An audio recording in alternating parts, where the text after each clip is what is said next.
శ్రీను ఆద్యల పెళ్లి చేయడానికైతే రామలక్ష్మి వాళ్ళమ్మ అయితే ఎంతో కష్టపడ్డారు. చాలా ప్లాన్స్ వేశారు. 1 వీక్ నుంచి ఈ సీరియల్ పెళ్లి దగ్గరే నడుస్తూ ఉంది. ఎలా ట్రాప్ చేయాలి? ఎలా చారుని తప్పించాలి? ఎలా ఆద్యతో శ్రీను పెళ్లి చేయించాలని అందరూ అయితే ప్లాన్ చేశారు. రఘురామ్‌కి తెలియకుండా, అలాగే పద్మావతికి తెలియకుండా. బట్ లాస్ట్ మినిట్‌లో అయితే ఈరోజు ఎపిసోడ్ చూసాక గుండె పగిలిపోయినంత అసలయిపోయింది. ఎందుకు అనంటే వాళ్ళు కష్టపడ్డదంతా వృధా అయిపోయింది. ఆఖరికి పద్మావతే గెలిచింది. శ్రీనుకి, ఆద్యులకి పెళ్లి అవ్వలేదు.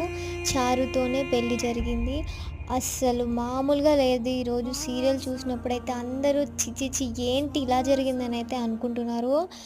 సీరియల్ ఇన్ని రోజుల నుంచి చూపిస్తున్నారు. శ్రీను, ఆద్యులకి పెళ్లి జరుగుతుందిరా! హ్యాపీ, హ్యాపీ, హ్యాపీ అని అనుకుంటున్నారు. బట్ లాస్ట్ మినిట్‌లో అయితే సీరియల్ ఇలా తిప్పేశారు. అసలు ఛీ!